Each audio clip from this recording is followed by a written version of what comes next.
Kita mulai saja. Ya, kita mulai dari slide pertama. Ini saya akan mulai berbicara tentang penyakit degeneratif dulu ya. Kenapa saya berbicara? Karena sekarang ini penyakit degeneratif itu banyak sekali. Salah satunya adalah diabetes. Diabetes ini termasuk penyakit degeneratif. Apa sih penyakit degeneratif itu? Yaitu penyakit akibat penurunan fungsi organ yang disebabkan oleh radikal bebas. Dan menurut penelitian, 90% penyakit degeneratif ini disebabkan oleh radikal bebas dan bisa menyerang semua organ di tubuh kita. Baik ini ya, otak, kemudian kalau otak ini bisa menyebabkan stroke, kemudian bisa mengenai jantung, ini menyebabkan jantung koroner, penyakit ginjal, kalau mengenai hormon itu bisa juga menyebabkan impotensi, gangguan usus, dan kalau mengenai tulang bisa menyebabkan penyakit gangguan tulang, osteoartritis. Bahkan penuaan dini, kulit kita menjadi cepat keriput itu juga bisa karena radikal bebas, karena penyakit degeneratif. Dan kalau mengenai pankreas, itu akan menyebabkan penyakit diabetes.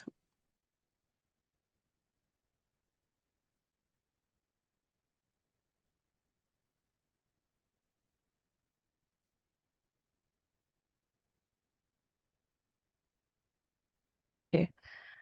Apa sih radikal bebas itu?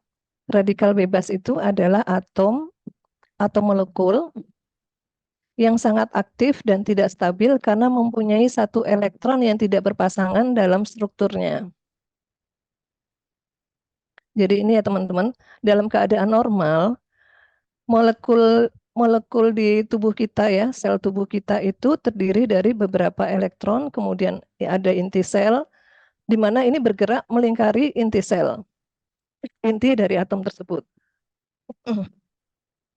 Tetapi karena ada suatu sebab, maka yang tadinya elektron ini berpasangan dan stabil melingkari inti sel, tiba-tiba karena sesuatu sel tersebut, elektron tersebut kehilangan pasangannya. Jadi akhirnya apa? Menjadi bentuk yang tidak stabil. Ini akhirnya apa? Menyebabkan inti atom pun juga menjadi tidak stabil dan elektron yang tidak stabil ini akan merusak sel-sel di sekitarnya. Nah, yang tidak berpasangan ini sifatnya adalah merusak. Jadi ibaratnya gini, orang kalau sudah berpasangan itu kan stabil ya, berpasangan suami istri misalnya, atau orang berpasangan. Tetapi yang jomblo bisa saja mengganggu pasangan orang lain. Nah, seperti itulah kira-kira. Elektron yang tidak berpasangan bisa mengganggu sel-sel yang lain dan sifatnya merusak. Bahkan bisa merusak dari inti sel. Itu gambaran secara gampangannya saja ya teman-teman. Jadi kalau misalnya kita apa ya ibaratkan pada apel. Nah, efek dari radikal bebas tersebut ini menyebabkan apel ini membusuk dan berwarna kecoklatan. Kalau pada besi, ini akan menyebabkan besi itu berkarat, kemudian rapuh, dan kemudian hancur. Demikian pula yang terjadi di organ tubuh kita kalau terkena radikal bebas. Apa saja penyebab radikal bebas? Sebetulnya radikal bebas itu pada saat kita metabolisme di tubuh pun itu ada radikal bebas yang dikeluarkan ya. Radikal bebas ini sebetulnya tidak apa tidak terlalu mengganggu kalau jumlahnya cukup, jumlahnya kecil karena juga ada fungsinya. Fungsinya adalah untuk apa? Untuk mematikan bakteri-bakteri yang berbahaya di tubuh kita, kemudian menghancurkan zat-zat yang juga berbahaya, atau mungkin untuk menghilangkan sel-sel yang sudah tua. Itu bisa dilakukan oleh radikal bebas. Tetapi kalau jumlahnya sangat berlebihan, nah itulah yang menyebabkan kerusakan. Nah, sesuatu yang berlebihan tentu tidak baik. Apa saja yang bisa menyebabkan efek radikal bebas ini jadi berlebihan di tubuh kita? Antara lain adalah polusi udara, asap pabrik atau asap dari kendaraan. Teman-teman kan tahu ya sekarang kota, apalagi Jakarta, itu polusinya luar biasa. Salah satu kota paling berpolusi di dunia itu salah satunya Jakarta. Nah, itu polusi udara dan asap kendaraan ini juga salah satu dari penyebab tingginya radikal bebas. Lalu asap rokok, jadi teman-teman yang suka merokok itu juga bisa menyebabkan tingginya radikal bebas di tubuh kita. Kemudian zat kimia yang berbahaya seperti pestisida, kemudian insektisida, kemudian radiasi gelombang elektromagnetik, baik itu dari sinar X juga dari sinar matahari, terlalu lama berada di sinar matahari, itu juga bisa menyebabkan tingginya radikal bebas, terutama yang ultraviolet pada saat siang hari, ultraviolet A maupun B.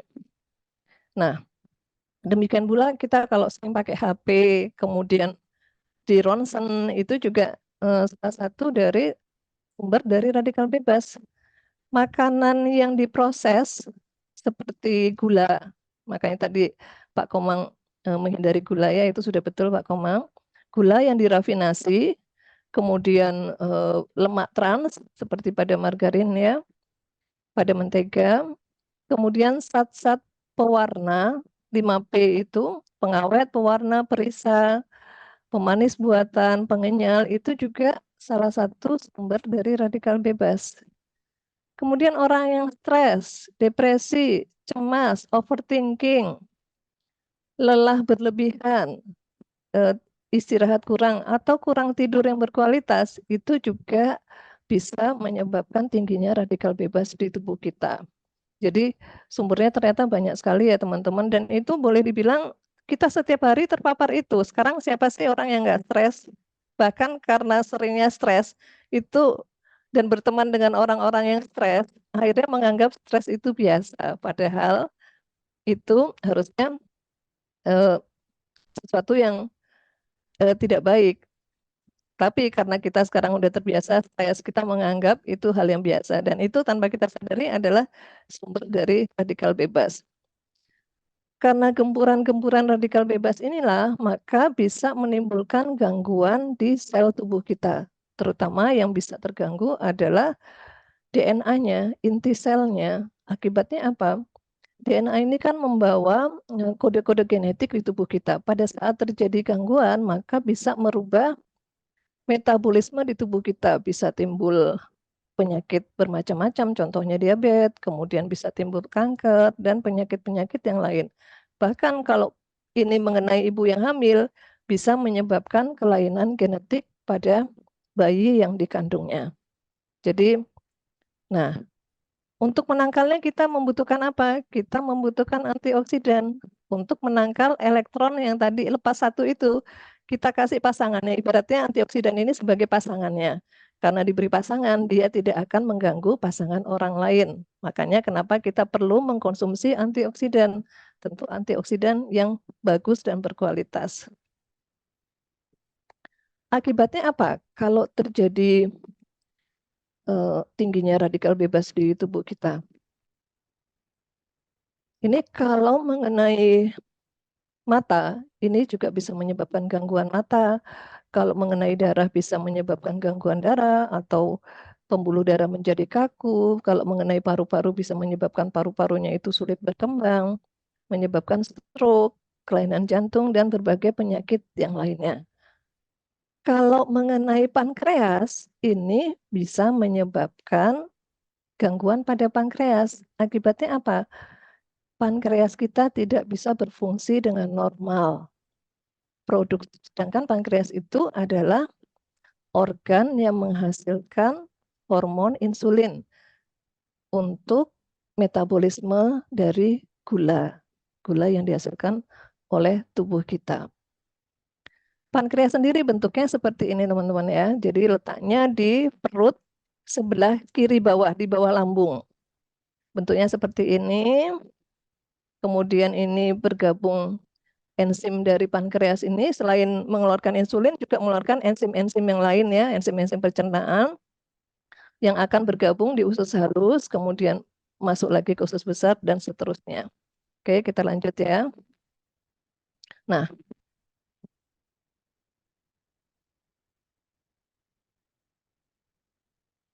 pankreas sendiri ini terdiri dari beberapa sel.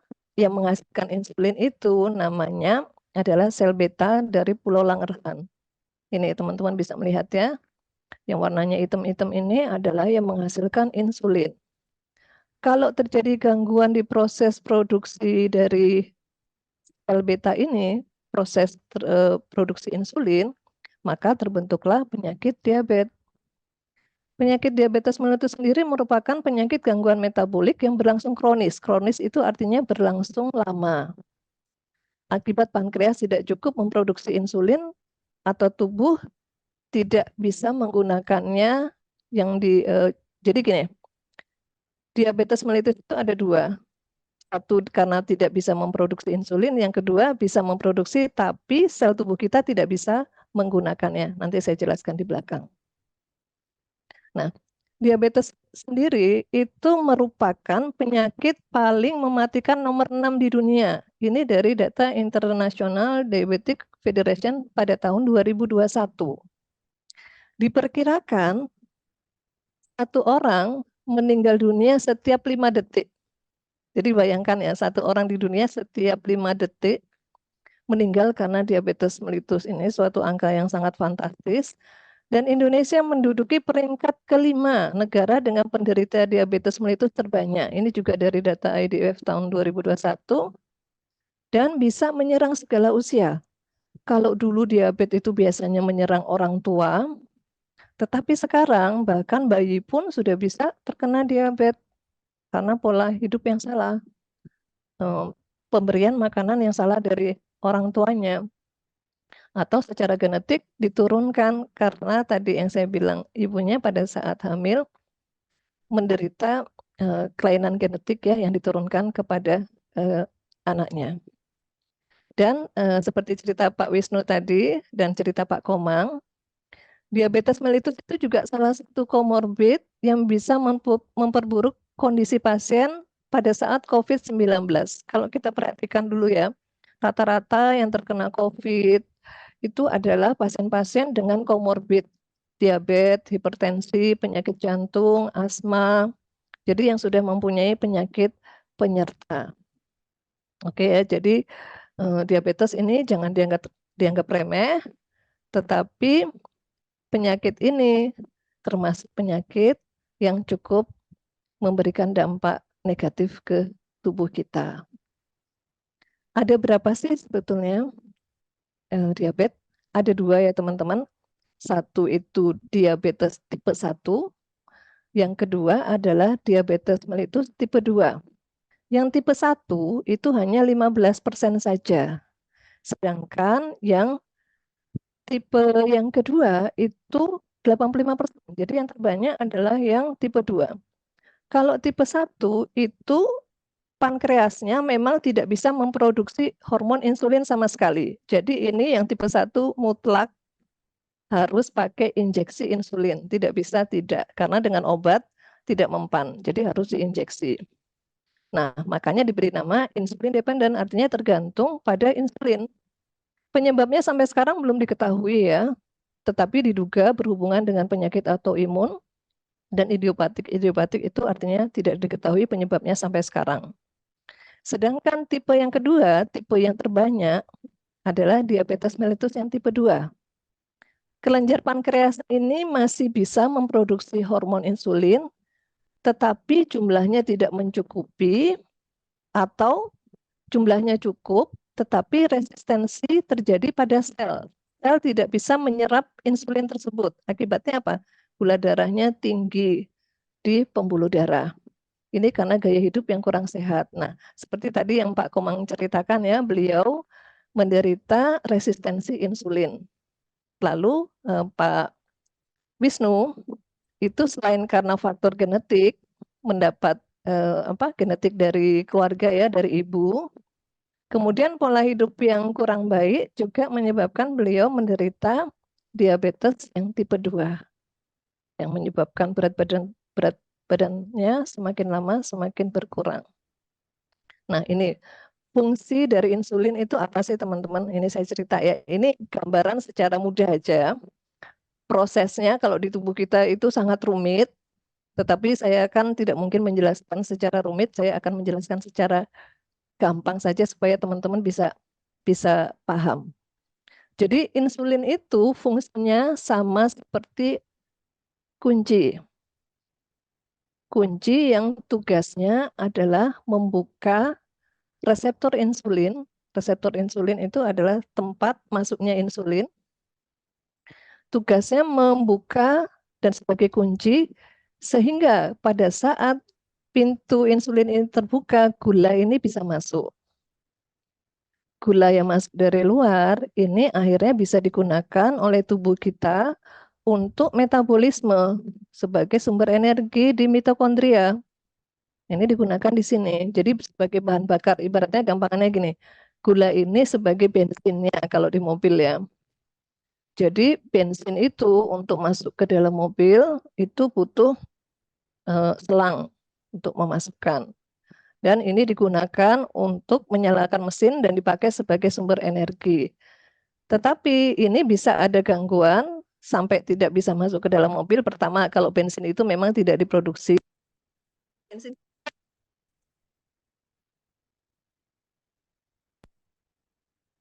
tidak bisa Halo, tidak bisa dipakai oleh mobil, ya. Bu Dokter agak putus-putus suaranya. Oh ya, sekarang udah jelas lagi? Nah, sekarang udah. Sekarang udah jelas ya. Oke. Ya. Tadi sempat ada gangguan sinyal.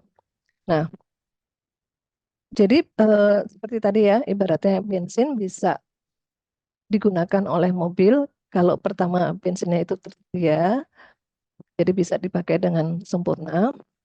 Demikian pula gula di tubuh kita bisa digunakan sebagai sumber energi kalau gula itu bisa masuk ke dalam sel dan digunakan dengan baik.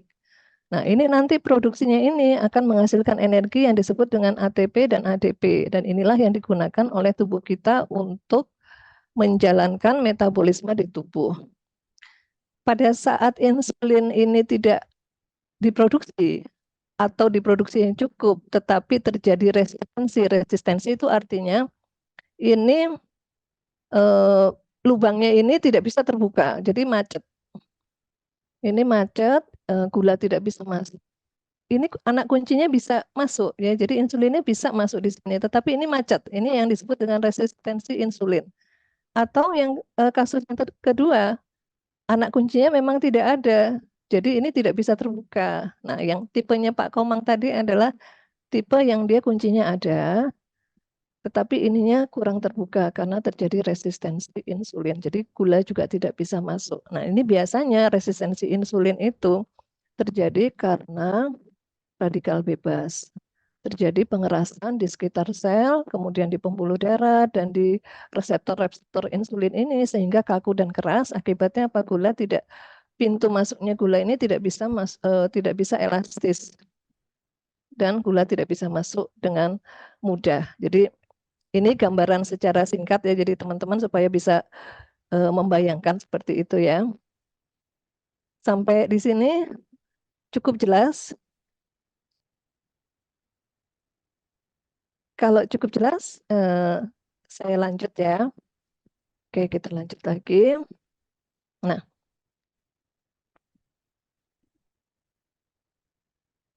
Kakak,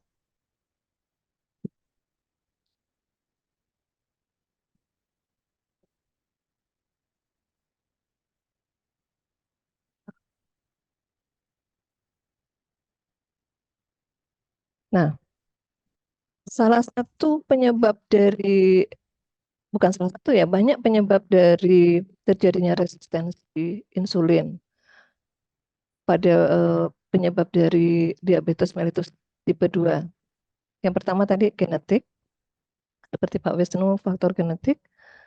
Kemudian gaya hidup yang tidak sehat, pola makannya yang tidak teratur, suka makan yang manis-manis, mungkin dalam jumlah yang besar, suka minum yang manis-manis juga, makan gorengan, kurang makan makanan yang berserat tinggi, suka makan makanan yang mengandung kalori yang tinggi, contohnya makan nasi, kemudian makan mie, goreng-gorengan ya, dan mengandung nutrisi yang rendah serta banyak mengandung 5P. Nah, itu juga gaya hidup yang tidak sehat. Lalu yang seperti saya bilang tadi, pola pikir. stres, negative thinking, overthinking, kemudian pola gerak, kurang olahraga. Ini juga bisa menyebabkan diabetes mellitus tipe 2 karena pada saat kita olahraga, proses pembakaran gula itu terjadi dengan lebih baik. Akibatnya apa? Kadar gula darah di tubuh kita itu bisa menjadi lebih stabil dan dengan olahraga itu membantu gula untuk masuk ke dalam sel dengan lebih mudah. Nah, jadi pada penderita diabetes dianjurkan untuk olahraga karena ini sangat baik. Lalu pola tidur yang kurang berkualitas. Jadi baik dalam jumlah maupun dalam kualitas tidurnya itu berkurang, itu juga bisa sangat mempengaruhi kondisi tubuh kita. Lalu penggunaan obat-obatan yang bisa meningkatkan gula darah, contohnya adalah penggunaan steroid atau obat-obat tertentu, itu juga bisa meningkatkan gula darah. Jadi makanya kenapa kita menggunakan obat itu perlu untuk berkonsultasi pada dokter supaya kasih efek samping dari obat tersebut. Dan paparan radikal bebas yang terjadi terus-menerus yang tidak kita sadari. Bagaimana sih gejalanya dari diabetes tersebut? Yang pertama, turunnya berat badan tanpa sebab yang jelas. Contohnya tadi Pak Wisnu ya. Pak Wisnu berat badannya tiba-tiba turun perlahan-lahan sampai akhirnya hanya berapa Pak Wisnu 49 ya tadi ya. Kemudian itu tanpa sebab. Jadi kalau terjadi penurunan berat badan tanpa sebab kita harus curiga, jangan-jangan itu adalah diabetes. Mengapa terjadi penurunan berat badan? Karena gula itu tidak bisa masuk ke dalam sel, maka tubuh memakai cadangan lemak untuk melakukan metabolisme sebagai pengganti gula. Jadi lemak tubuh kita dibakar. Nah, itu menyebabkan berat badan turun. Karena metabolisme gula sebagai sumber energi tidak bisa berlangsung sempurna karena berkurangnya insulin. Lalu keletihan yang kronis, badan terasa nggak enak, 5L ya, letih, lemah, lesu, lunglai, loyo. Ini badannya kok terasa nggak enak, seperti yang Pak Komang tadi ceritakan. Ternyata tanpa disadari beliau menderita diabetes. Seumpama tadi nggak kebetulan ke apotek, cek gula darah mungkin juga nggak ketahuan karena tanpa gejala yang pasti, hanya timbul rasa lelah yang berlangsung lama. Lalu sering makan ataupun sering minum. Sering makan ini disebut dengan polifagi. Sering minum ini disebut dengan polidipsi. Dan gejala yang lain adalah seringnya buang air kecil. Ini disebut dengan 3P. Kenapa kita jadi sering makan pada penderita diabetes itu kok jadi sering mudah lapar? Karena begini, karena gula itu tidak bisa masuk ke dalam tubuh, ke dalam sel, akibatnya apa? Akibatnya sel itu memberi sinyal ke otak bahwa ini loh, sel saya ini kekurangan gula. Padahal sebetulnya gulanya banyak di luar, di pembuluh darah banyak, tetapi tidak bisa masuk sel. Nah, sel ini memberi warning ke tubuh, ini saya kekurangan gula, tolong saya dikirimi gula. Jadi memberi sinyal lagi ke otak, akibatnya apa otak? Oh ini berarti kurang makan. Kurang makan, akhirnya otak memberi sinyal, ayo makan ditambah. Akhirnya orang itu merasa lapar. Akhirnya makanlah. Akibatnya apa? Bertambah makan, semakin bertambah gula darahnya, karena gula darahnya tidak bisa masuk ke sel. Akibatnya apa? Gula darah menumpuk di pembuluh darah. Nah, tubuh memberi respon lagi. Ini banyak gula nih di luar. Bagaimana caranya? Tubuh memberi sinyal, ayo dikeluarkan. Dikeluarkan lewat apa? Lewat ginjal. Lewat ginjal berupa kencing. Akhirnya apa? Jadi sering kencing. Gula darahnya dikeluarkan terus-menerus lewat ginjal. Dan sifatnya gula karena pekat, dia juga menarik cairan. Akibatnya apa? Karena sering kencing, tubuh akhirnya dehidrasi. Dehidrasi, kekurangan cairan, tubuh memberi sinyal lagi. Ini sekarang saya kekurangan cairan ini. Tolong saya diberi minum. Akhirnya apa? Timbul rasa haus untuk mengatasi dehidrasi tadi. Jadi ini seperti lingkaran setan ya. Jadi terus-menerus. Sering kencing tidak bisa ditahan seperti Pak Wisnu tadi. Kemudian sering merasa lapar. Akhirnya karena sering kencing, merasa dehidrasi, akhirnya sering minum, nah seperti itu. Nah, kadang-kadang gejala seperti itu tidak disadari, dianggap biasa saja. Padahal itu sebetulnya adalah gejala awal dari diabetes. Sampai sini teman-teman mengerti ya, kenapa disebut dengan 3P. Ini saya berusaha menjelaskan dengan bahasa yang semoga teman-teman bisa paham. Lalu kadang-kadang timbul keputihan kronis, terutama pada wanita. Maaf, kadang-kadang timbul jamur, keputihan, gatal yang tidak sembuh-sembuh di selangkangan atau dilipat paha atau kalau pada laki-laki sering selain dilipat paha itu dilipat sabuk. Nah, kenapa? Karena pada orang yang diabetes itu kadar gula darahnya tinggi. Gula yang tinggi ini adalah tempat yang ideal untuk berkembang biaknya jamur. Akibatnya apa? Kulit kita itu jadi mudah gatal. Kalau pada, maaf, daerah kemaluan itu kadang timbul keputihan yang nggak sembuh-sembuh. Nah, kalau seperti itu, curiga, jangan-jangan saya menderita diabetes nih. Nah, makanya perlu periksa. Jangan-jangan keputihan yang tidak sembuh-sembuh ini adalah gejala awal dari diabetes. Atau luka yang tidak sembuh-sembuh. Atau kesemutan, tadi contohnya seperti Pak Wisnu ya, rasa neuropati, kesemutan, rasa nyeri, yang juga tidak tahu sebabnya tiba-tiba saja timbul. Jangan-jangan itu karena diabetes atau penglihatan yang menurun seperti Bu Saadah tadi ya, menderita glaukoma juga, glaukoma karena diabetes, kemudian bisa menderita retinopati diabetes, penglihatan menurun atau katarak karena diabetes, itu jangan-jangan tanpa kita sadari penyakit utamanya adalah diabetes, penglihatan yang menurun. Lalu bisa jadi pada pria, kalau terjadi rasanya ini kok saya rasanya sekarang ini kurang bergairah atau mungkin kok ereksi saya tidak maksimal. Jangan-jangan ini juga adalah gejala awal diabetes selain faktor usia. Oke. Jadi itu adalah gejala-gejala secara fisik. Kemudian kalau kita lakukan pemeriksaan darah, bagaimana? Nah, biasanya pada pemeriksaan darah kita secara awam ya, untuk mudahnya dilakukan 4 pemeriksaan. Pertama diambil secara acak. Biasanya kita pakai alat periksa itu yang seperti Pak Komang tadi bisa dilakukan di apotek ya, atau yang biasa dipakai di rumah, yang bisa dibeli bebas. Itu pemeriksaan secara acak, gula darahnya itu lebih dari 200 mg per desiliter. Itu sudah termasuk kriteria diabetes. Karena kadar gula darah kita normal itu kurang dari 200. Atau pada saat puasa, puasanya 8-12 jam. Jadi biasanya misalnya disuruh dokter puasa mulai jam 6 sore sampai pagi, pagi baru periksa gula darah.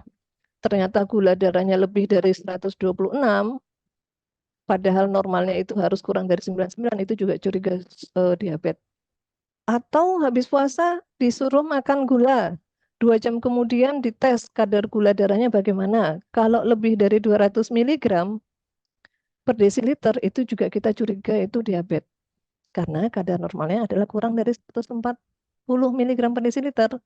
Atau ini yang lebih akurat, pemeriksaan tes HbA1c yang lebih dari 6,5%. Normalnya harusnya kurang dari 5,7. Tadi Pak Wisnu sempat cerita ya, sempat 11, berapa tadi ya, saya sempat catat tadi. Awal mulanya 11,8, kemudian turun menjadi 8,7 dan sekarang sudah normal, sudah mendekati normal 7,6. Oke. Nah, tes HbA1c ini lebih akurat karena kalau pemeriksaan yang atas tadi itu kan kita memeriksa gula darah kita sesaat ya. Tetapi kalau tes HbA1c ini adalah memberikan gambaran gula darah kita itu 3 bulan sebelumnya itu normal atau tidak. Karena gula darah ini bisa menempel pada hemoglobin kita. Kalau masih terdeteksi sekarang ternyata HB-nya, HbA1c-nya itu lebih dari 6,5, kita curiga kemarin, 3 bulan kemarin itu kita menderita diabetes karena masih terdeteksi sekarang lebih dari 6,5, di mana kadar normalnya adalah 5,7. Oleh karena itu, biasanya pemeriksaan HbA1c diulang setiap 3 bulan, karena itu menunjukkan kadar gula darah kita 3 bulan sebelumnya. Nah, tetapi ada yang disebut sebagai resistensi insulin atau prediabetes. Ini, yaitu ini pertengahan. Jadi dibilang normal itu tidak normal, tetapi belum mencapai diabetes. Jadi ini adalah kondisi masa perantara sebelum orang itu menderita diabetes. Nah, inilah masa yang disebut dengan masa transisi, masa prediabetes atau resistensi insulin. Ini kondisi saat kadar gula darah di atas normal, tetapi tidak cukup tinggi untuk masuk dalam kategori diabetes mellitus tipe 2. Ini kriterianya ya, gula darah acaknya itu sekian, antara 100 sampai 199. Tidak sampai 200, karena untuk disebut diabetes kan harus lebih dari 200 ya, teman-teman tadi masih ingat. Kemudian gula darah puasanya 8 sampai 12 jam, ternyata juga ada di intermediate ini antara 100 sampai 125, tidak sampai melebihi 126. Kemudian tes toleransi glukosanya antara sekian, berarti juga ini belum diabetes tapi sudah di atas normal. Demikian pula dengan tes HbA1c-nya. Ini antara 5,7 sampai dengan 6,4. Jadi di tengah-tengah. Dibilang normal itu tidak normal, melebihi kadar 5,7, tetapi tidak sampai melebihi 6,5. Jadi ini di antara ya. Lalu kalau teman-teman coba sekarang mungkin bawa meteran, diukur lingkar perutnya. Kalau lingkar perut pria, kalau lebih dari 90 cm dan wanita itu lebih dari 80 cm, hati-hati. Jangan-jangan ini adalah gejala awal dari prediabetes mellitus. Jadi sekarang yang perutnya buncit-buncit ini, ya waspada. Sekarang mungkin belum menderita diabetes. Tetapi bisa jadi 5-10 tahun ke depan, ini yang perut-perutnya buncit, bisa menderita diabetes. Jadi ini adalah warning. Warning awal prediabetes. Demikian pula dengan indeks massa tubuh, kalau lebih dari 2-3 kg, jadi sudah mulai gejala overweight ya, belum sampai obesitas, tapi sudah mulai berat badannya melebihi batas normal, biasanya normal itu antara 18 sampai 23. Kalau di bawah 18 itu termasuk underweight, lebih dari 23 sudah mulai masuk overweight. Lebih dari 35 termasuk obesitas. Nah, kalau sudah lebih dari 23, ini juga hati-hati karena 5-10 tahun ke depan kita bisa menderita diabetes. Ini saya bukan menakuti teman-teman ya, tetapi hanya memberi warning. Ini adalah kondisi di mana bisa menjadi waktu di kemudian hari. Karena apa? Gambaran prediabetes mellitus itu seperti gambaran es, gunung es. Diabetes mellitusnya ini hanya sedikit yang tampak, nah prediabetesnya ini yang justru banyak, yang banyak terjadi tanpa kita sadari. Nah, bisa jadi sekarang ini teman-teman menderita prediabetes tanpa disadari ya, apalagi kalau pola hidupnya kurang bagus, suka makan yang manis-manis, gorengan, mager, banyak stres, terpapar radiasi terus. Saya rasa hampir semua kita terpapar radiasi ya, karena kita setiap hari pasti pegang HP. Nah, itu sudah pasti. Jadi kita memerlukan antioksidan yang super antioksidan untuk mengatasi gangguan radikal bebas ini.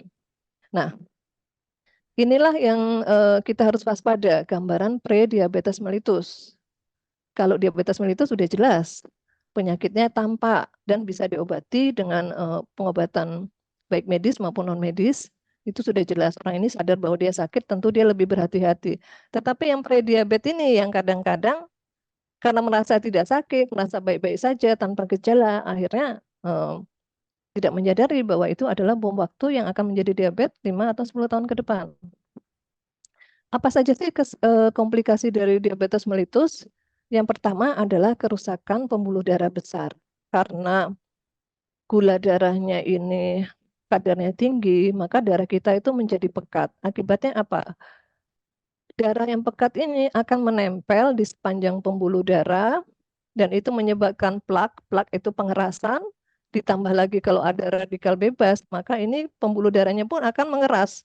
Mengeras dan getas, mudah rusak. Sama seperti teman-teman tahu kalau karet yang sudah tua itu ya, yang sudah lama dipakai kan mudah putus, keras tapi mudah putus. Nah, gambarannya seperti itu pembuluh darah kita kalau teroksidasi oleh radikal bebas dan disertai dengan banyaknya tumpukan gula serta lemak.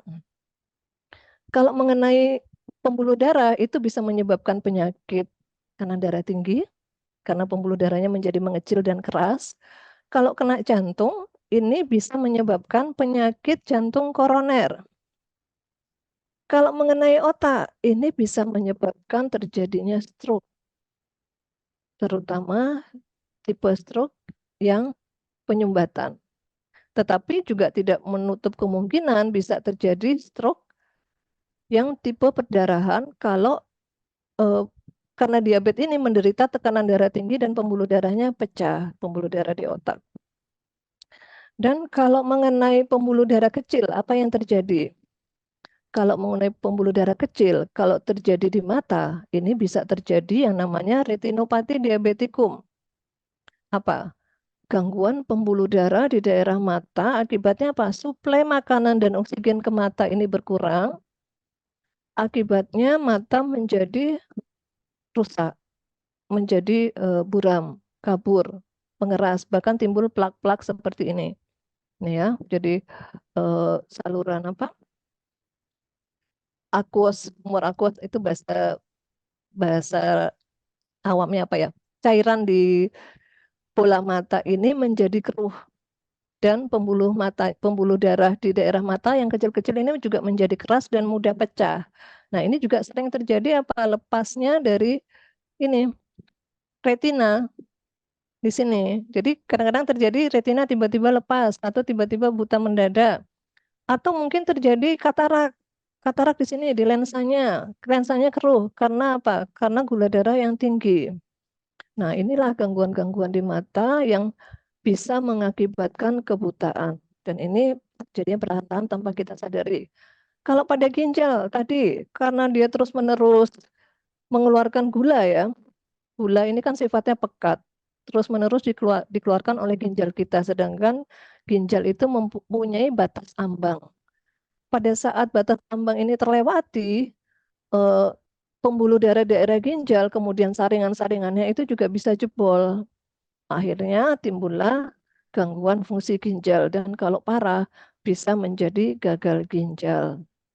Jadi makanya kita perlu sekali menjaga kadar gula di tubuh kita supaya tidak terjadi gangguan di seluruh organ termasuk ginjal ini. Ya, kemarin kan saya sempat menjelaskan ya tentang gagal ginjal dari stadium 1 sampai stadium 5 gangguan ginjal dan kalau sudah gagal ginjal itu harus cuci darah, itu masuk stadium 5. Tentu kita semua tidak ingin sampai mengalami hal tersebut. Kemudian gangguan dari organ kelamin yang tadi seperti saya sebutkan, ada disfungsi ereksi karena apa?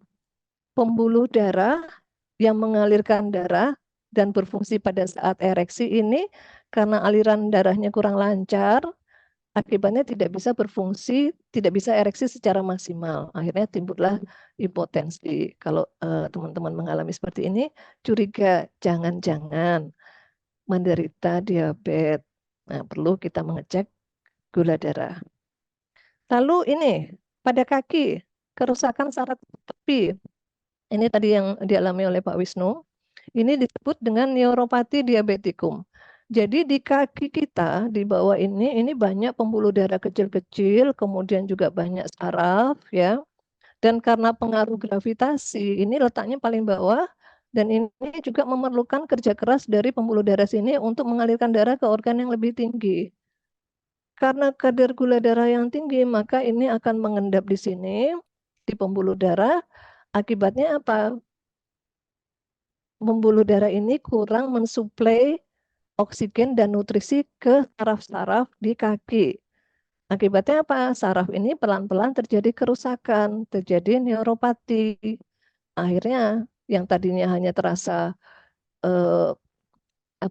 kesemutan, lama-lama kalau tidak diobati, akhirnya jadi mati rasa, kebal, yang tadinya cuma nyeri sedikit, akhirnya bisa jadi nyeri yang hebat, bahkan bisa mati rasa.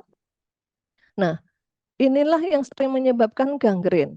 Pertama, karena pada saat mati rasa, itu si penderita ini tidak merasa kalau ada benda yang berbahaya yang menusuk kaki, misalnya tertusuk duri atau tertusuk paku. Akibatnya apa? Mudah luka. Kaki yang tidak terasa itu pasti mudah luka. Kaki yang luka ditambah kadar gula yang tinggi, ditambah ada kuman yang masuk, itu adalah media yang bagus untuk berkembang biaknya kuman. Akibatnya apa? Bisa timbul ini yang namanya gangren, pembusukan karena aliran darah kurang lancar, ditambah infeksi, ditambah lagi pola hidup yang kurang baik, ditambah lagi vena dan pembuluh darahnya ini kurang berfungsi dengan baik. Jadi ini adalah kejadian yang kompleks dan kalau tidak diatasi dengan baik, ini bisa menyebabkan kematian dari organ-organ di kaki, di ujung jari ini. Ini yang kadang-kadang bisa menyebabkan pembusukan dan kalau sudah parah, ini terpaksa harus diamputasi daripada infeksinya menyebar ke seluruh badan. Jadi sampai sini teman-teman tahu ya kenapa bisa timbul hal tersebut.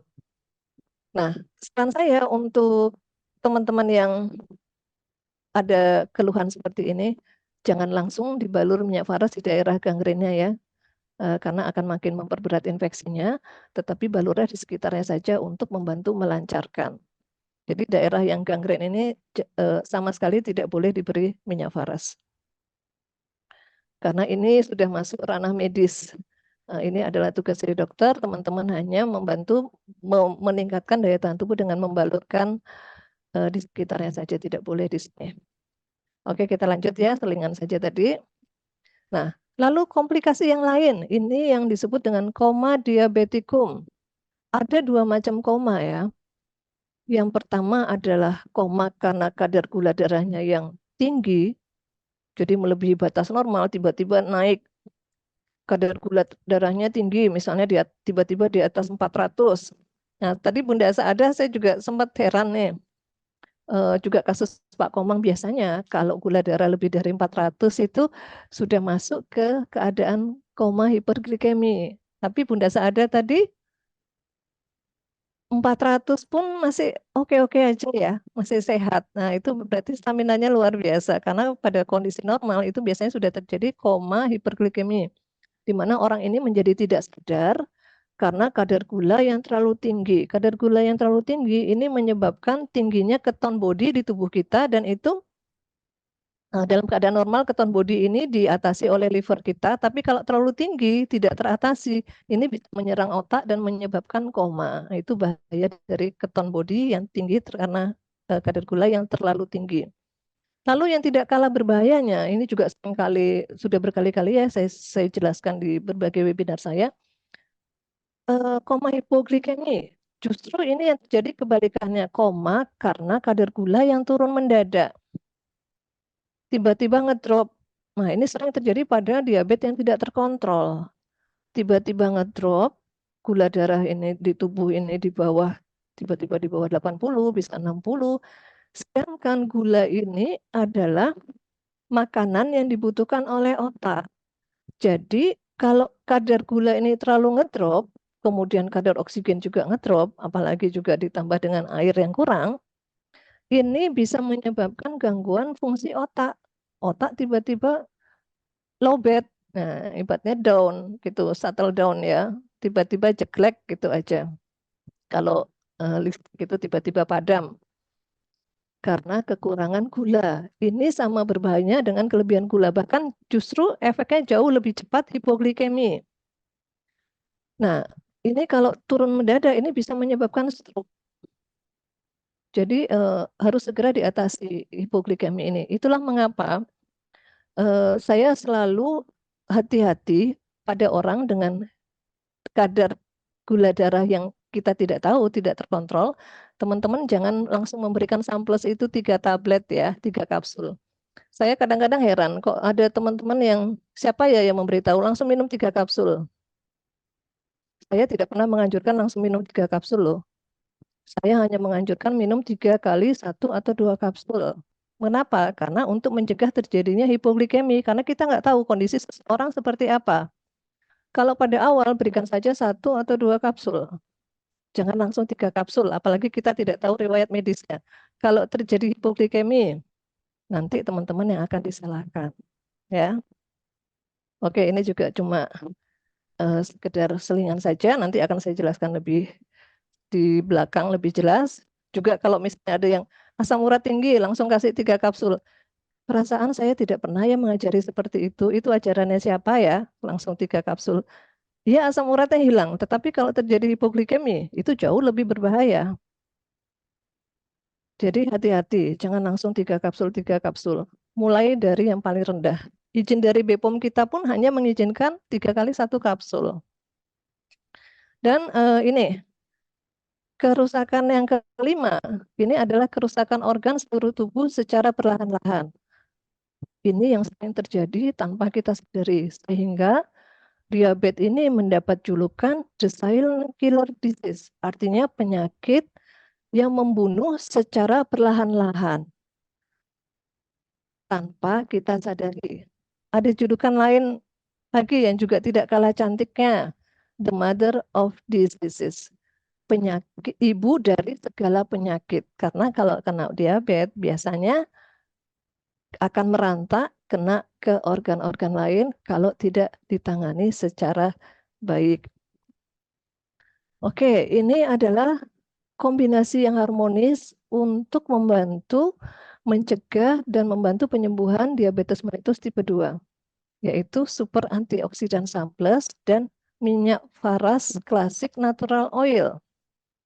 Ini ya, kenapa kita membutuhkan ini. Ini bukan sekedar antioksidan saja, tetapi super antioksidan, artinya kadar antioksidannya cukup tinggi. Demikian pula dengan Faras Classic Natural Oil ini mempunyai kandungan-kandungan yang sangat bermanfaat untuk membantu penyembuhan diabetes mellitus yang tipe 2. Oleh karena itu, maka tadi dari cerita Pak Komang, kemudian Pak Wisnu yang menderita bahkan COVID pun ya, sampai beliau itu penyintas COVID dan juga paru-paru basah, sangat terbantu dengan Faras Classic VR dan Samplus. Demikian pula Bu Saada sekarang juga mulai terkontrol dan Pak Komang juga terkontrol karena kombinasi dari ini selain juga obat dokter. Ya. Saran saya teman-teman, kalau teman-teman masih menggunakan obat dokter, jangan langsung diputus, diberhentikan mendadak. Tetap harus konsultasi ke dokter karena apa? Karena kita tidak tahu apakah nanti ini bisa terjadi yang tadi saya sebutkan, terjadi hiperglikemi, tiba-tiba gula darahnya melonjak atau justru turun. Nah, itu perlu konsultasi dan obat dokter itu jenisnya bermacam-macam. Setiap orang itu berbeda, sama-sama menderita diabetes tapi akan diberikan obat yang berbeda. Baru sudah terkontrol perlahan-lahan diturunkan itu atas pantauan dari dokter. Jadi jangan langsung diturunkan ya teman-teman, apalagi tanpa konsultasi pada dokter langsung dilepas, itu nanti akan terjadi yang namanya efek rebound fenomen. Ini saya jelaskan sedikit ya. Jadi ada obat-obat tertentu yang penggunaan jangka panjang itu tidak boleh dilepas secara langsung, tetapi harus perlahan-lahan, step by step, tapering. Di tapering off, itu tujuannya apa? Supaya tidak terjadi lonjakan yang tinggi. Kalau diberhentikan mendadak, kadang-kadang terjadi efek rebound. Jadi akan semakin berat penyakitnya, gula darahnya akan semakin tinggi. Demikian pula pada obat-obat penyakit jantung, hipertensi, obat asma, terus kemudian obat-obat imunosupresan untuk obat autoimun ya. Itu tidak boleh diberhentikan secara mendadak, tetapi di tapering off. Nah itu teman-teman harus berkonsultasi pada dokter. Dengan dibantu dengan menggunakan antioksidan Sunplus, super antioksidan Sunplus dan minyak faras itu akan semakin mempercepat penurunan dari penggunaan obat dokter. Perlahan-lahan ini akan semakin stabil, kondisi kita akan semakin baik. Dan ini bekerja secara sinergi antara obat medis dan obat dokter. Jadi saran saya gunakan secara bijak. Nanti kita bahas di belakang ya. Oke, kenapa Sunplus ini saya anjurkan untuk digunakan pada penderita diabetes? Yang pertama karena mempunyai 4 herbal multikhasiat, yang dimana 4 herbal ini mempunyai kandungan antioksidan yang sangat tinggi. Yang pertama adalah kulit manggis. Kulit manggis ini di dalamnya ada namanya antioksidan yang namanya santon. Ini jauh lebih tinggi daripada vitamin C yang ada di jeruk, bahkan 200 kali lipat ya kadar antioksidannya. Ini sebagai antioksidan sangat baik. Makanya kenapa manggis itu kan kulitnya tidak mudah membusuk, tetap kering dibanding kulit buah yang lain. Karena apa? Karena kandungan antioksidan yang tinggi ini tidak mudah teroksidasi. Kemudian amla. Amla ini juga mempunyai kandungan antioksidan yang sangat tinggi. Demikian pula meniran dan buah dan daun murbe. Nah, selain tadi mempunyai kandungan antioksidan yang tinggi, juga formula Sunplus ini aman, berkhasiat, juga untuk meningkatkan daya tahan tubuh dan memperbaiki kerja enzim, terutama enzim pankreas tadi ya, dengan dosis yang tepat, aman untuk dikonsumsi dan sudah melalui pemeriksaan pengecekan dari BPOM sehingga mendapat izin edar. Nah, khusus untuk Sunplus ini kenapa bisa memperbaiki dan sangat baik efeknya untuk penderita diabetes? Karena ternyata pada 4 herbal multikhasiat dari Sunplus ini mengandung zat yang bisa untuk menurunkan kadar gula darah pada penderita diabetes. Yang pertama yang terdapat pada santon ya, pada kulit manggis itu mengandung alfa amilase, enzim alfa amilase, di mana enzim alfa amilase ini itu fungsinya menghambat pati atau beras ya, pati itu karbohidrat berubah menjadi gula. Nah, ini dengan adanya enzim ini proses berubahnya pati ini menjadi gula akan dihambat. Kemudian amla sendiri mengandung asam klorogenat yang bisa membantu memperlambat penyerapan gula sehingga mencegah kenaikan kadar gula secara drastis dan mengurangi risiko diabetes mellitus tipe 2. Tipe 2 itu tadi kan karena pola makan yang tidak sehat ya, di mana menyebabkan gula darah kita itu meningkat. Lalu daun meniran ini juga membantu mencegah penyerapan glukosa sehingga kadar gula darah itu relatif lebih seimbang. Dan adanya daun murbe, kalau ini sudah melalui penelitian yang banyak ya, daun murbe ini juga digunakan sebagai salah satu herbal untuk menurunkan kadar gula darah kita. Karena mengandung senyawa deoksinoirimisin, di mana ini sama seperti fungsinya sama dengan seperti obat diabetes. Jadi mengurangi kadar gula darah yang tinggi. Oleh karena itulah saya selalu mengingatkan teman-teman jangan langsung pakai 3 kapsul. Apalagi pada penderita diabetes. Jangan sekali-sekali, apalagi kalau Anda bukan tenaga medis, tidak ahli di bidang ini, jangan menganjurkan sesuatu hal yang Anda sendiri tidak menguasai terhadap efek samping. Ambil yang normal-normal saja, pakai 1 sampai dengan 2 kapsul sesuai dengan aturan. Lebih baik pakai sedikit tapi jangka panjang daripada pakai langsung banyak tetapi hanya singkat. Itu lebih berbahaya, apalagi kalau ada kecenderungan orang tersebut hipoglikemi. Hati-hati. Makanya saya selalu menganjurkan kasih jarak 1 atau 2 jam dari obat dokter supaya tidak terjadi hipoglikemi. Kalau terjadi hipoglikemi tidak tertangani bisa terjadi stroke, bisa terjadi koma hipoglikemi. Ini jauh lebih berbahaya daripada koma hiperglikemi. Koma karena kelebihan gula. Kalau koma hipoglikemi itu terjadinya sekejap ya, dalam hitungan menit. Kalau koma hiperglikemi hitungannya terjadinya bisa berjam-jam. Jadi masih relatif lebih aman daripada yang hipoglikemi. Makanya saya selalu hati-hati. Pakai dalam kadar normal, beri jarak dengan obat dokter. Tujuannya adalah seperti ini. Jadi sampai sekarang teman-teman paham ya. Kenapa saya selalu wanti-wanti, jangan langsung 3 kapsul. Cukup 1 atau 2 kapsul, tapi pakailah long term, pemakaian jangka panjang. Oke, ini pemakaian yang dianjurkan adalah 3 kali sehari, 1 atau 2 tablet sesudah makan rutin setiap hari. Kalau orang itu tidak mempunyai diabetes, maksudnya kadar gula darahnya normal-normal saja, tidak ada penyakit tertentu, saya tidak akan mewanti-wanti seperti ini. Yang saya wanti-wanti ini adalah pada penderita diabetes di mana atau pada yang pre-diabetes yang kita tidak tahu kondisinya dengan pasti, jangan langsung memakai 3 kapsul. Pakailah 1 atau 2 tablet untuk menjaga stamina kita. Oke, lanjut ya.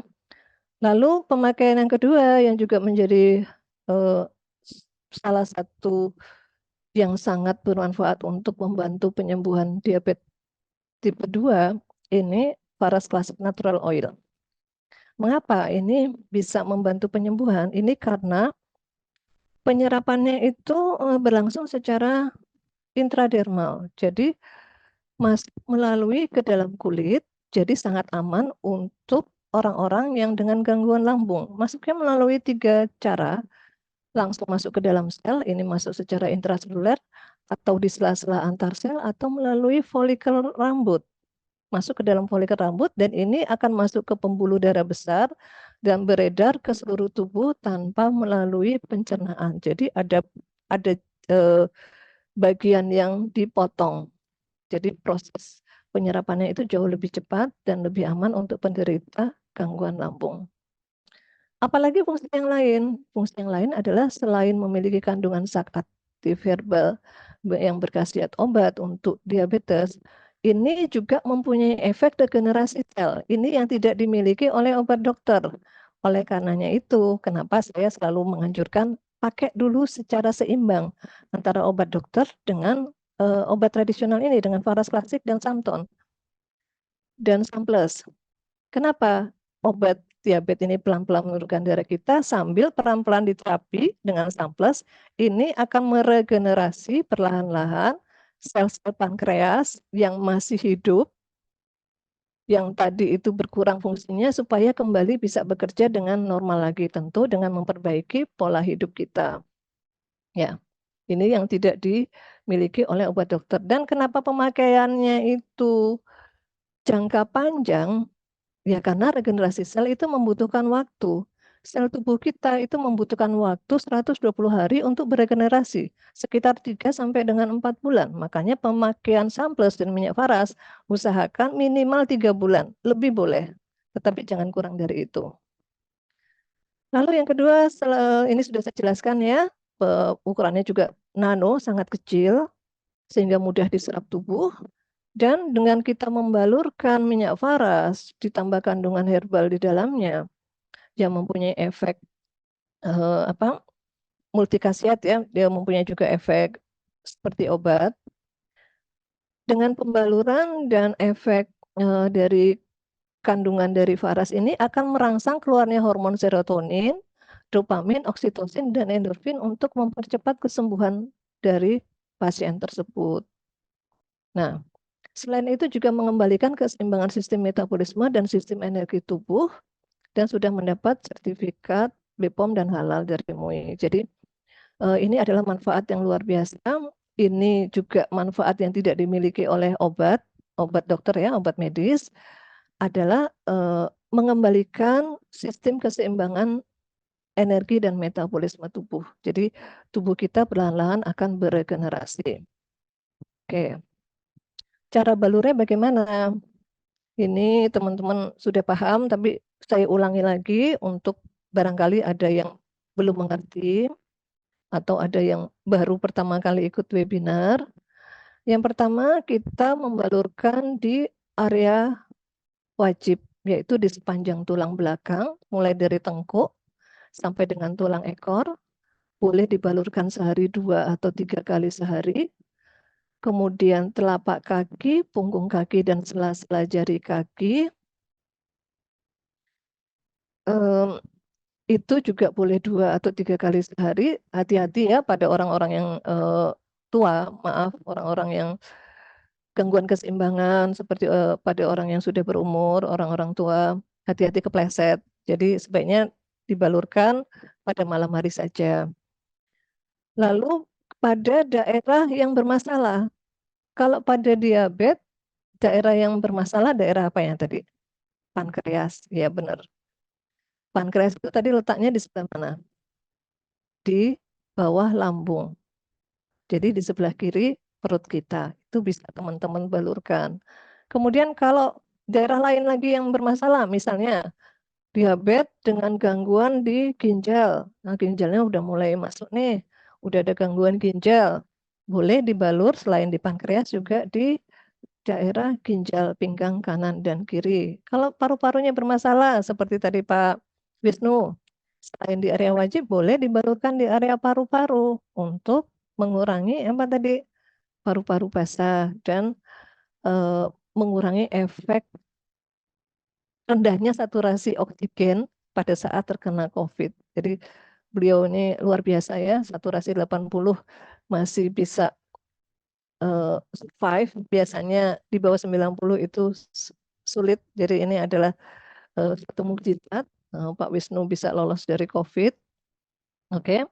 Dan untuk daerah yang bermasalah bisa dibalurkan setiap jam atau mungkin atau senyaman mungkin. Teman-teman bebas membalurkan. Lalu jangan lupa minum air hangat untuk membantu melancarkan metabolisme dan air hangat ini juga sangat bagus memperbaiki pencernaan sebelum dan setelah balur. Dan jangan lupa berjemur di bawah sinar matahari pagi 15 menit. Balur rutin dan teratur setiap hari. Usahakan membalurnya itu lebih dari 10 menit ya teman-teman. Idealnya sekitar 15 menit sampai sampai boleh lebih dari 15 menit. Mengapa? Karena minimal pembaluran menurut penelitian ya, pembaluran selama 15 menit itu akan merangsang keluarnya hormon-hormon penyembuhan tersebut yang saya sebutkan tadi. Oke, sampai sini cukup jelas. Sekarang kita lihat videonya ini, cara balurnya. Pertama, tuangkan minyak paras di wadah agar dalam pemakaiannya lebih nyaman.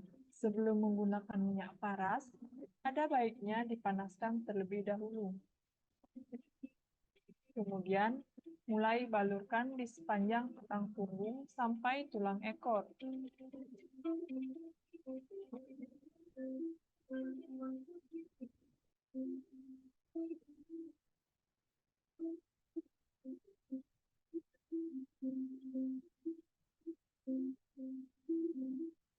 Telapak kaki,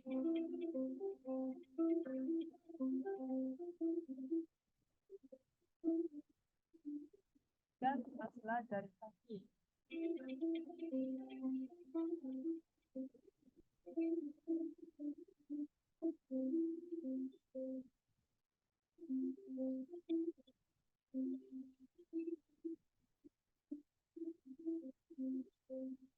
Anda bisa balurkan juga di area yang sakit ya. Lakukan terapi ini minimal 3 kali sehari dan untuk penanganan maksimal lakukan terapi setiap 1 jam sekali. Oh ya, usahakan untuk minum segelas air hangat sebelum dan sesudah membalurkan minyak paras ya. Dan jangan lupa tetap berdoa ya. Baik, kita lanjut lagi. Nah, bagaimana kita untuk mencegah terjadinya diabetes? Yang paling penting adalah memperbaiki gaya hidup kita. Ya, terutama untuk diabetes mellitus yang tipe 2. Pola makan diperbaiki, perhatikan 3J-nya, jenisnya apa, apakah karbohidrat, protein, kemudian serat, jumlahnya, terus jadwalnya, pemberiannya bagaimana. Pada penderita diabetes, usahakan makan itu tidak langsung banyak, tetapi dibagi menjadi beberapa jam dalam jumlah yang kecil. terbagi beberapa porsi. Tujuannya apa? Supaya tidak terjadi lonjakan gula darah secara drastis. Kalau dibagi, porsi makannya sama, tetapi dibagi menjadi beberapa kali, misalnya biasanya 3 kali sehari, tetapi dibagi menjadi 5 kali, itu jauh mengurangi lonjakan gula darah secara drastis di tubuh kita. Dan makanlah makanan yang kaya nutrisi, pilihlah karbohidrat yang rendah indeks glikemik, lalu atur kalori sesuai kebutuhan tubuh dan porsi makan yang terbagi. Kalau teman-teman kesulitan mengatur pola makan ini, boleh berkonsultasi pada yang ahli, misalnya pada ahli gizi untuk mendapatkan tuntunan dan aturan yang sehat untuk teman-teman, karena ini akan disesuaikan dengan kondisi tubuh teman-teman.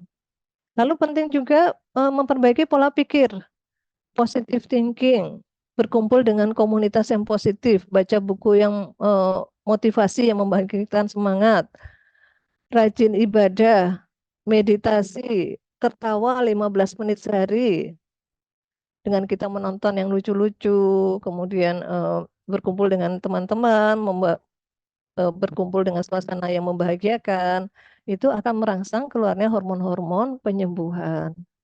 Ya. Dan jangan lupa pola gerak, olahraga rutin minimal 30 menit. Kalau kurang dari 30 menit, proses pembakaran glukosa ini akan kurang. Jadi usahakan teman-teman olahraga yang ringan-ringan saja, nggak usah terlalu berat seperti jalan kaki, jogging, atau berenang. Minimal 30 menit ya, jangan kurang. Usahakan 5 kali seminggu. Ya, minimal 3 kali, lebih ideal 5 kali seminggu. Dan atur pola tidur yang berkualitas. Oke, kita lanjut lagi. Lalu yang ketiga, minum samples dan balur minyak faras secara rutin dan teratur. Usahakan program 3 bulan atau lebih. Jadi teman-teman bisa menghitung ya. Kalau sehari misalnya butuh 3 kali 1 tablet, berarti sebulan membutuhkan 3 samples dan 3 minyak faras. Kalau 3 bulan, teman-teman bisa menghitung. Ya. Lalu jalin kerjasama dengan tenaga ahli terkait jika perlu, boleh konsultasi dengan tenaga kesehatan, misalnya dokter, kemudian ahli gizi, akupunturis, bahkan boleh berkonsultasi kalau misalnya itu penyebabnya karena teman-teman stres, boleh berkonsultasi pada psikolog atau pemuka agama, silahkan. Apa saja yang bisa membuat teman-teman nyaman. Dan atur berat badan optimal. Usahakan lingkar perut bagi laki-laki, jangan lebih dari 90 cm. Nanti habis webinar ini ukur ya lingkar perutnya masing-masing. Lebih dari 90 cm untuk laki-laki, kalau bagi perempuan lebih dari 80 cm. Nah, itu sudah warning pre-diabetes 5 atau 10 tahun ke depan. Jadi usahakan lingkar perutnya di bawah itu ya teman-teman.